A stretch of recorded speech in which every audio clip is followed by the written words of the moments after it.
Sudah siap? Saudara-saudara sebangsa dan setanah air, kita tahu bahwa baru-baru ini, kalau saya tidak salah pada tanggal 23 Februari yang lalu, Presiden Jokowi berkunjung ke NTT. Kunjungan ini banyak yang kemudian menyoroti, banyak yang kemudian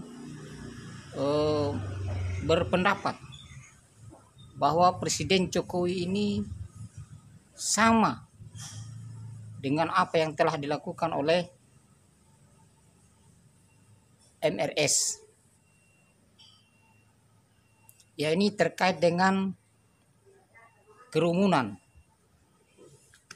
Bahkan ada aliansi atau organisasi atau NGO yang kemudian melaporkan dugaan pelanggaran protokol kesehatan atau dugaan melanggarnya peristiwa kedatangan Presiden Jokowi di NTT.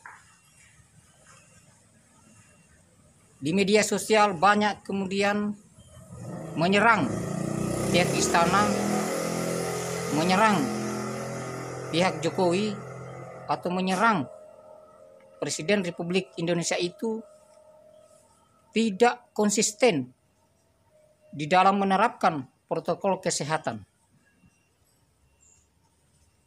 Kemudian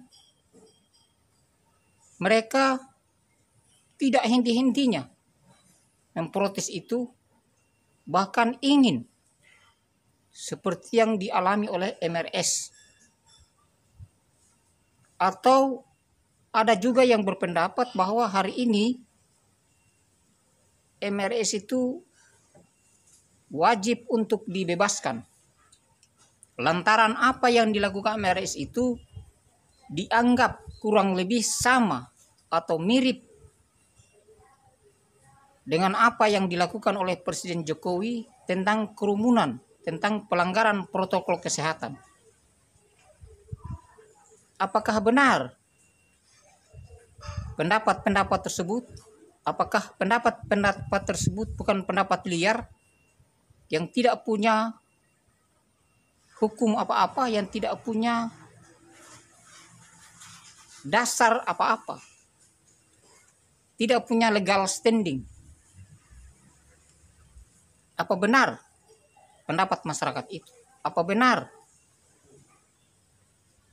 keprihatinan di tengah masyarakat tentang ketidakkonsistenan Presiden Jokowi dalam menerapkan protokol kesehatan?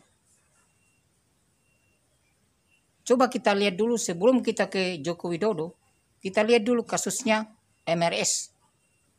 Kita tahu bahwa MRS hari ini ditersangkakan atau dilaporkan telah melanggar protokol kesehatan yang kemudian dituntut dengan pasal tentang penghasutan. Semua yang dilakukan MRS itu terkait dengan kegiatannya di Megamendung dan kegiatannya di Petamburan, yakni pernikahan putrinya dan Maulid Nabi. Kalau kita lihat dari dua keadaan itu, dari dua peristiwa itu, atau boleh dikatakan dua peristiwa hukum tersebut, kalau di Petamburan dan di Megamendung itu adalah peristiwa yang memang direkayasa atau peristiwa yang memang didesain, peristiwa yang memang sengaja dibuat, bahkan ada kepanitiaannya untuk mengundang orang-orang. Kalau misalnya mau memungkiri bahwa tidak mengundang, siapa sih yang membuat hajatan yang kemudian tidak mengundang? Tentu saja mengundang. Tentu saja mengundang. Terus apa masalahnya di sini? Masalahnya di sini adalah mengundang, membuat kegiatan, ada kepanitiaan, mengundang kerumunan, sengaja. Jadi dengan sengaja mengundang datangnya orang-orang, dengan sengaja mengundang datangnya kerumunan atau terjadinya kerumunan di Petamburan ataupun di Megamendung. Yang kemudian beberapa kalangan, beberapa pihak melaporkan MRS yang sekarang ini sedang menjalani proses penyidikan, proses untuk melengkapi BAP untuk kemudian disidangkan. Bagaimana dengan kasus yang sedang disoroti, atau bagaimana dengan kejadian yang sedang disoroti oleh kalangan masyarakat tentang datangnya atau kunjungan kerja Presiden Joko Widodo di NTT? Datangnya Presiden Joko Widodo itu memang program pemerintah, program yang memang direkayasa juga untuk datang di sana. Tetapi di pinggir jalan itu, saya kembali ke datangnya di lokasi itu, datangnya di sana itu memang ada undangan-undangan, tetapi di sana tetap pada protokol kesehatan, tetap mengacu kepada bagaimana masyarakat ini menjalankan protokol kesehatan. Kerumunan yang terjadi itu di pinggir jalan, di mana presiden lewat di situ, iring-iringan masyarakat dia mendatangi. Jadi kalau bahasa sekarang ini, spontanitas adalah sesuatu yang memang tidak diundang. Datang sendiri masyarakat itu. Datang sendiri untuk melihat presidennya. Presiden yang memang getol atau sering berdekat atau harapan selalu berdekatan dengan masyarakat. Jadi itu terjadi bukan karena diundang masyarakat itu, tetapi spontanitas masyarakat itu mendengar atau melihat atau diberitakan bahwa akan ada atau datang presiden atau melewati jalan itu presiden, sehingga masyarakat datang di situ untuk melihat presidennya, berjabat tangan, lalu kemudian membagi-bagikan souvenir. Membagi-bagikan souvenir itu pun presiden tetap memberi kode bahwa harus atau wajib menggunakan masker. Tujuannya apa? Supaya masyarakat memang benar-benar memperhatikan tentang protokol kesehatan agar kita cepat keluar dari krisis penyakit ini, krisis pandemi ini, krisis COVID-19. Itu tidak bisa memang dihindari. Masyarakat datang, bahkan motor berjatuhan, motor pas pampres jatuh, masyarakat mengejar mobil kepresidenan, para ajudan, para pas pampres dibuat repot oleh keadaan ini. Tapi itulah dinamika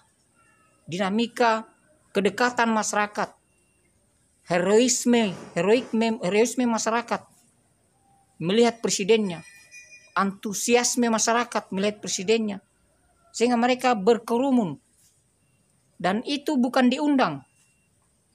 Sehingga kalau kita tilik dari segi hukum, maka di sana tidak menimbulkan peristiwa hukum yang kemudian dilaporkan. Pihak kepolisian pun tidak memberikan nomor laporan itu, karena sudah ditahu bahwa akan dilaporkan dan memang bukan peristiwa hukum. Coba kita lihat di pasar, siapa yang bisa menghalangi orang untuk datang di pasar? Misalnya juga ada kejadian di jalanan, kemudian berkerumun orang, adakah yang melanggar di situ? Siapa mau dihukum? Tidak ada undangan. Bukan sesuatu yang memang didesain, bukan sesuatu yang memang direncanakan. Jadi perspektif kita tentang hukum itu coba kita samakan dulu, bahwa kejadian hukum itu ada pasalnya, bahwa kejadian hukum itu ada ancamannya. Ketika peristiwa itu sudah keluar dari hukum sudah keluar dari aturan-aturan hukum, berarti itu tidak bisa dijadikan persoalan hukum. Jadi mari kita menata ini bangsa ini agar lebih baik, terutama dari segi hukumnya, dari segi bagaimana masyarakat melihat mana sih yang taat hukum, mana yang tidak, mana sih yang dibilang itu peristiwa hukum, mana yang bukan. Sekian.